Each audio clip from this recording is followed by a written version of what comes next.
That's Mommy. It happened on the night we visited my husband's family home. As I was reading a picture book to her, my 5-year-old niece suddenly pointed at a picture. It was a terrifying image. Could it be? I rushed up to the attic, and there I found my sister-in-law in a terribly changed state. She showed no signs of breathing, and I began to shake uncontrollably with fear. Surely my niece had been trying to tell me about this somehow. It was absolutely unforgivable. While suppressing my rising anger, I set out on a path of revenge. I married Charles, who's the same age as me, 2 years ago. He's a wonderful man who takes the initiative with housework in place of me, since my work is busy and irregular. I want to support you as you work for those in need, he'd say. I was so grateful to him. Because we lead such busy lives, we don't have children yet. We both love kids, so we often said, it would be nice if we could have one soon, but the timing never seemed right. Let's take it slow, he'd say. Yes, but I still find myself wanting a cute little girl like Emma. I feel the same way. Emma is Charles's brother's daughter, our adorable 5-year-old niece. Charles's brother Damien had taken over the family farming business and lived with his wife Carrie, daughter Emma, and Damien's parents, a family of 5. Their house was in a rural town far from ours, so we couldn't visit often. We'd stay for a few days, maybe once a year. The in-laws seemed busy coordinating produce from neighboring farms, so that frequency seemed about right. Damien and his wife were easygoing, and my in-laws were kind, so I always looked forward to our visits. More than anything, our niece eagerly anticipated our visits. Carrie, my sister-in-law, was close to my age, and we got along well. As an only child, she was like a real sister to me, someone I could talk to about anything. We kept in constant contact. Look! Carrie sent another picture of Emma. She's so cute. Really? Forward it to me too. We always had exchanges like this. Needless to say, when a video call came in, my husband and I would fight over the phone. However, at some point, Carrie stopped responding to my messages. I became worried that something might have happened to her. When Charles came home from work, I rushed to him. Carrie's not replying to my messages. Do you think something's wrong? Maybe she's just busy. It's harvest time for the crops. I hope that's all it is, but this has never happened before. I can't help but worry. At first, my husband didn't think much of it, but seeing my concerned face, he immediately called Damien. It turned out that Carrie was bedridden with illness. Worried, I told my husband I wanted to speak directly with Damien and asked him to pass the phone. Is Carrie all right? What are her symptoms? In my concern for her, I fired off questions one after another. Damien sighed heavily on the other end of the line. Hey, don't you think it's a bit much to pry into other people's family matters? Please don't worry about it too much. He ended the call abruptly without answering my questions. What's gotten into Damien? I was surprised by his brusque attitude, so unlike his usual easygoing self. However, I also realized I might have been wrong to ask such probing questions. Still, I couldn't get Carrie out of my mind and thought about visiting them, but my work schedule was full, so I couldn't go in the end. I hoped I'd be able to see her looking well when we visited next. Several weeks passed, and I visited Charles's family home with him. We hadn't heard from Carrie since then, and we were worried that her condition might be quite serious. "Brother, where's Carrie? She's not here right now." As we wondered what that meant, Charles's mother informed us that Carrie was in the hospital. We were both stunned by this news, which confirmed our fears. "I'd like to visit Carrie in the hospital." "Well, you see, they're not allowing visitors other than immediate family." I almost asked if her condition was really that bad, but I felt it might be inappropriate to say that, so I swallowed my words. Another concern was our niece, Emma. Usually full of energy, she was unusually quiet. Thinking she must be anxious without her mother around, I hoped we could do some fun things together to cheer her up during our stay. Just then, as my husband and I were putting our luggage in our room, Emma came running up to us quietly. What is it? Do you want to talk about something?" Emma had come close to me but was fidgeting for some reason. She must be nervous after not seeing us for a while. However, she was looking at me intently as if she wanted to say something. Just as she was about to open her mouth, Damien came hurrying over. "Emma, Miranda and Charles are tired, so go play over there." "We're fine, really," I replied, but Damien said, No, we're intruding," and forcibly took Emma away. Even though we're family, I didn't want them to be so considerate, but maybe this was Damien's way of being kind. However, this same interaction kept repeating, and I couldn't even have a proper conversation with Emma. Not only Damien, but the grandparents were also acting fidgety, clearly different from their usual selves.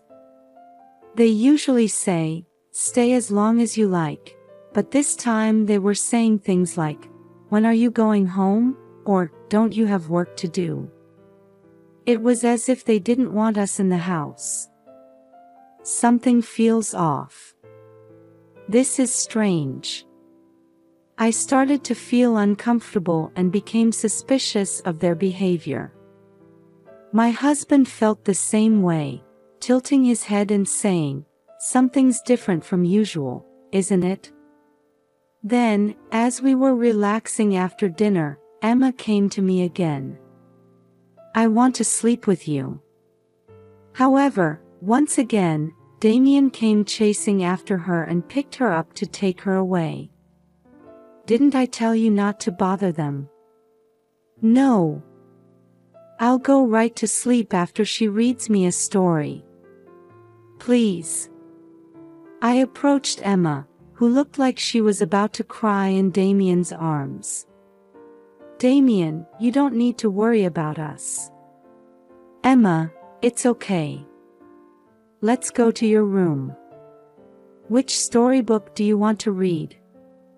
Damien didn't seem entirely convinced, but when I said, "It'll just be for a little while," he replied, "I see," and agreed.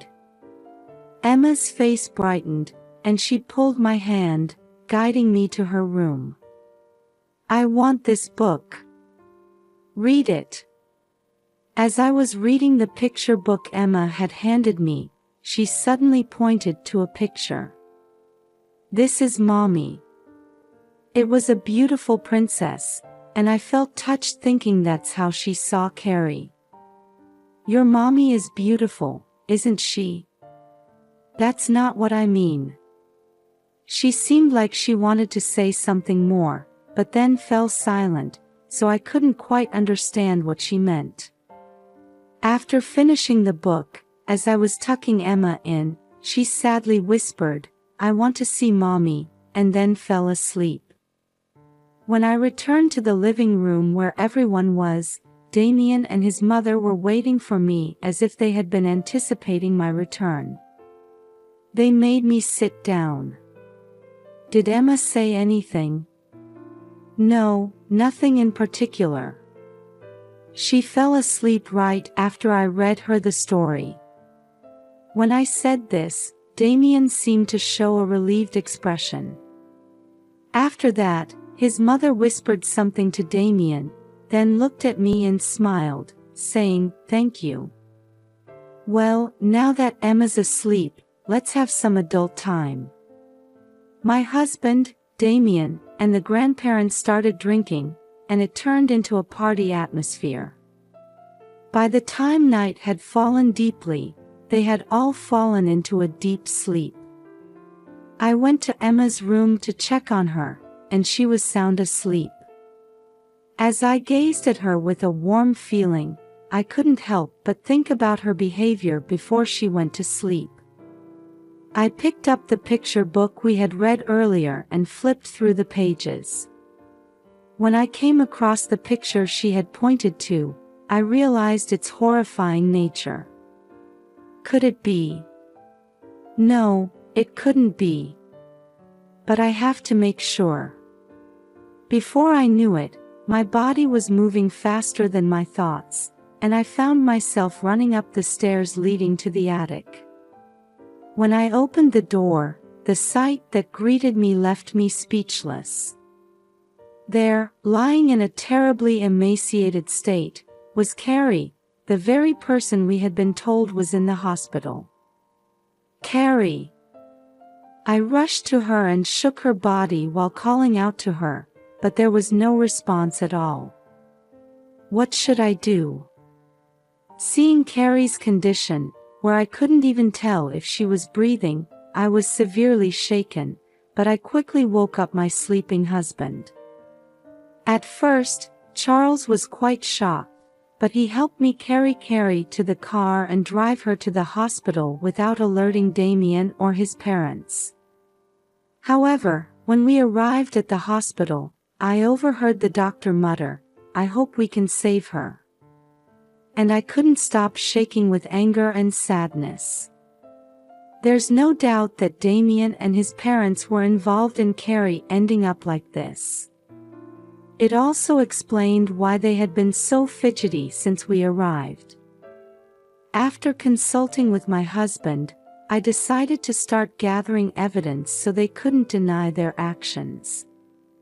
The next morning, while we were eating breakfast, Charles suggested to everyone, "I'd like to take Emma to the new shopping mall. Why don't you all come along?" But apart from Emma, the response was lukewarm. The grandmother and Damien seemed to be exchanging glances, as if signaling each other with their eyes. "We're fine, you and Miranda can take Emma." "Yes, please do." In the end, neither Damien nor the grandparents were keen on going. However, my husband insisted, "It doesn't make sense unless the whole family goes out together," and they reluctantly agreed to come along. As everyone was getting into the car, I took out my smartphone from my pocket. "Sorry, I got a work call. Please go ahead without me. I'll catch up later."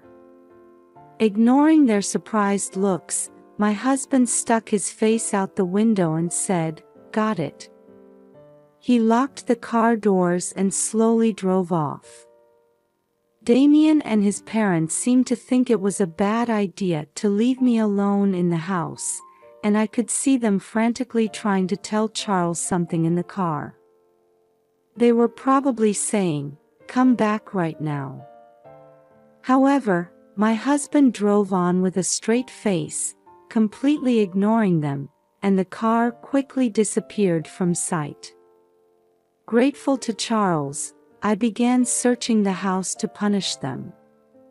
One unbelievable thing after another came to light, and I trembled with anger. I can't forgive this. I decided to take action for Carrie's sake. In the evening, my husband returned with the family. Emma seemed to have fallen asleep from exhaustion and was being carried by my husband. I'll put Emma to bed. I'm also tired from driving, so I'll rest a bit.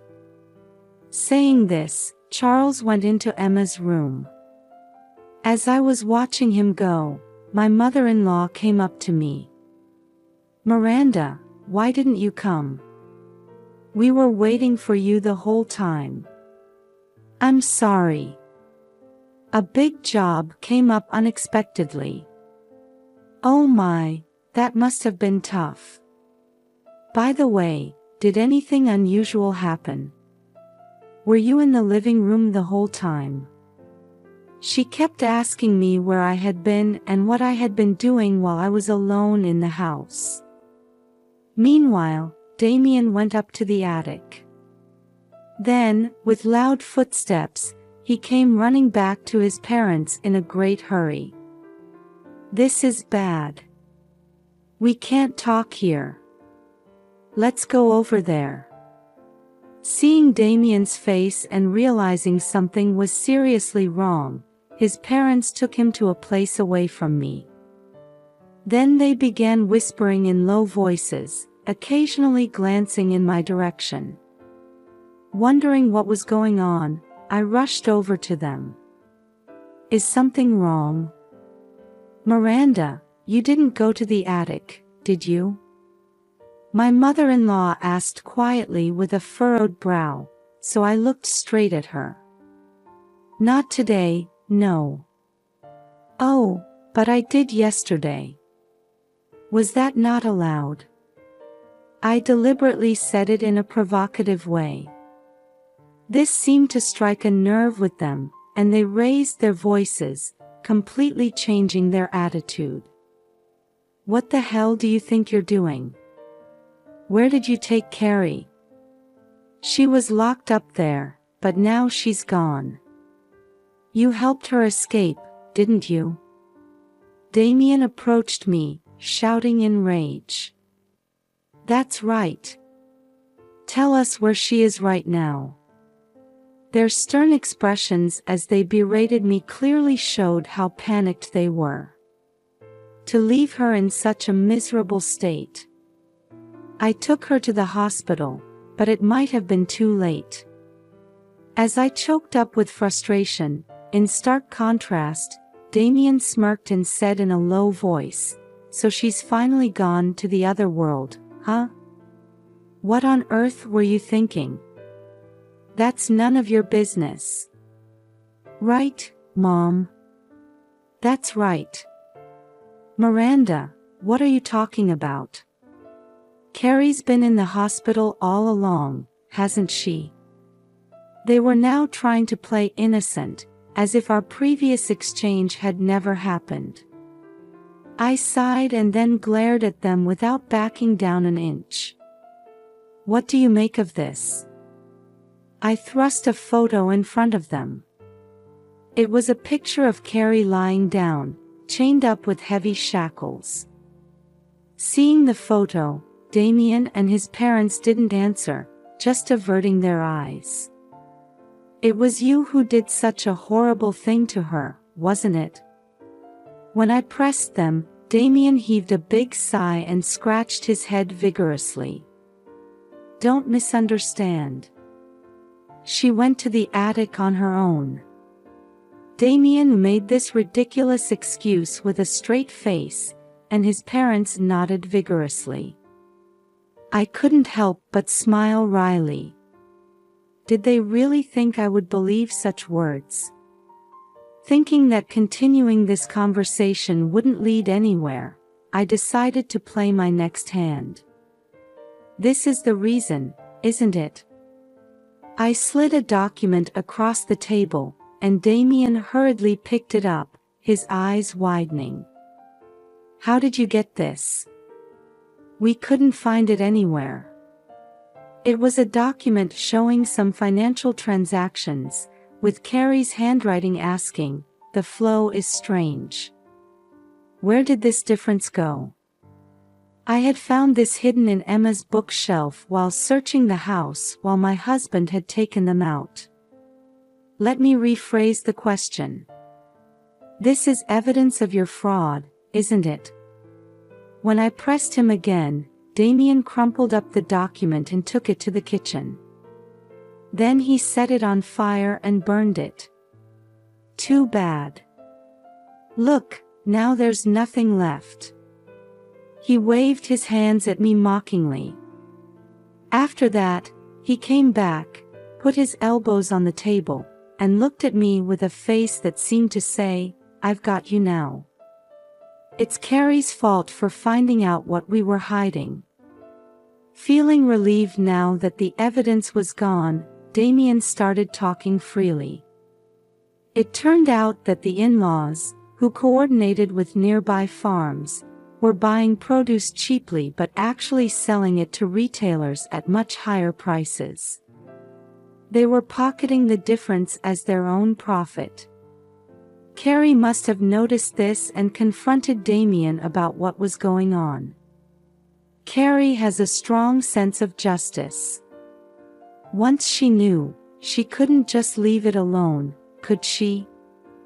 That's right. I told her to keep quiet, but she wouldn't listen and said she was going to tell the other farmers. Even so, to lock her up in the attic to silence her. I was shocked by their excessive actions and way of thinking. As I listened silently for a while, they kept bad-mouthing Carrie one-sidedly and asserting that they were in the right. I was dumbfounded watching them. My mother-in-law, who was standing next to me, quietly gave Damien a meaningful look. But it doesn't feel good to have the house searched, you know. That's right. City girls have no manners. Now that you know, you're going to the attic too. Saying this, Damien suddenly lunged at me. Just then, the living room door opened, and Charles rushed to my side. Don't interfere. This is to protect our home. You were born and raised here too, so you should understand, right? Damien tried to forcibly do something to me, while Charles desperately tried to protect me. Charles grabbed Damien by the collar and shouted, "That's enough." Actually, I had already sent a message to my husband detailing everything I had discovered. That's why I had asked him to pretend to be resting after returning from shopping until the three of them revealed their true nature. It's too late now. I've already started preparing to sue you. With my words, Damien, who had been grappling with Charles, suddenly loosened his grip. The document from earlier was a copy, and I've safely stored the original. I've also saved it as data, so whatever you do is pointless. You're too clever for your own good. I don't want to hear that from you. Oh, take a look at these two. I held out several different photos in front of him. They showed Damien and his parents indulging in luxury at high-end restaurants and inns. What's this? These are just photos of family meals and trips, aren't they? Well, that's how it might look if you only saw these. But what if we add this? I thrust another paper right under Damien's nose. A receipt. That's right. This is a problem, isn't it? Surprisingly, the description on the receipt said, entertainment expenses, and it was addressed to an agricultural corporation that they had formed with the neighboring farms. It seems Carrie found this too. This is what you'd call embezzlement, right? Damien bit his lip and slammed his fist on the table. To think he had such a hidden side. I was shocked, and thinking about how Charles must feel, an indescribable frustration welled up inside me. I informed them that I had already told the corporation members about this and that we would set up a formal meeting to discuss it later. Since I've been asked to handle this, of course I'll be in charge. You don't stand a chance. I smirked and pulled a badge out of my pocket, holding it up in front of them. You see, I'm actually a lawyer.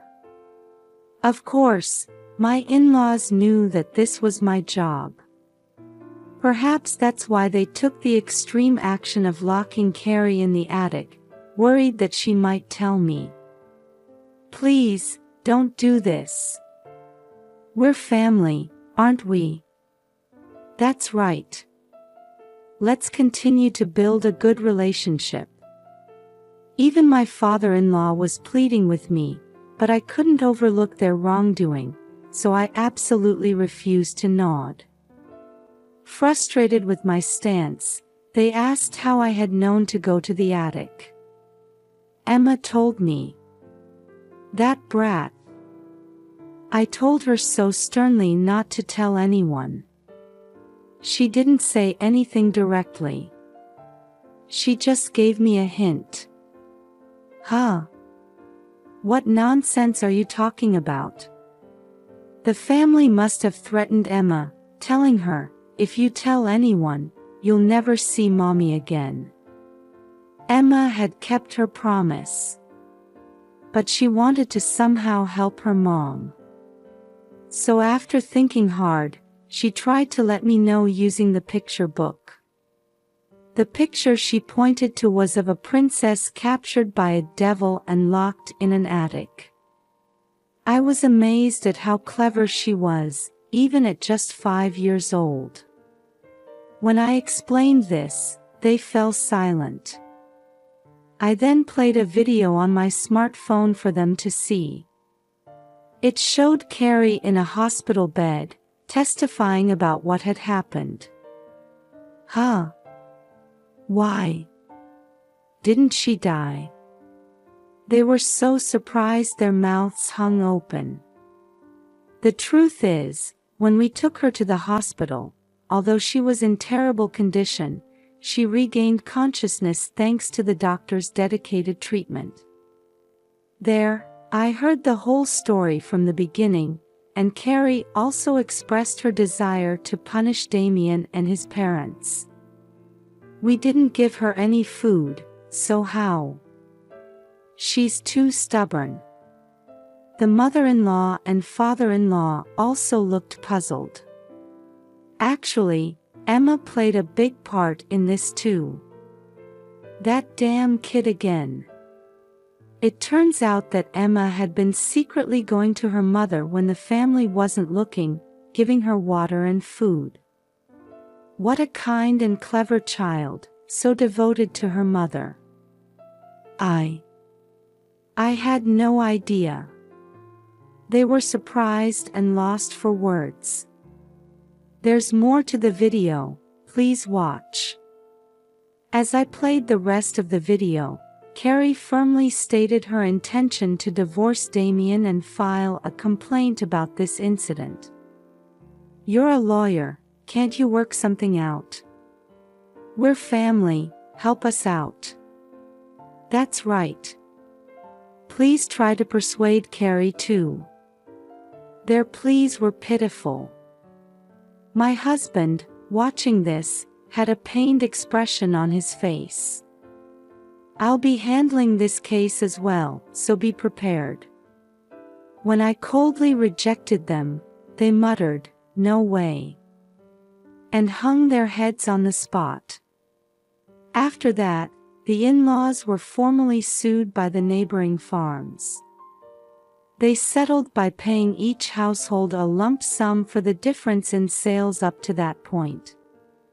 Carrie filed a complaint with the police about the terrible treatment she received, and Damien and his parents were questioned and had to face the consequences of their actions.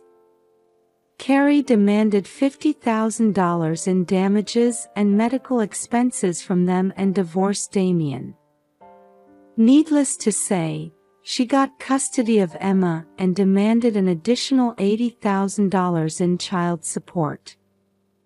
Damien and his parents had to sell their house and land to pay for all this, and having lost everything, they came crying to us.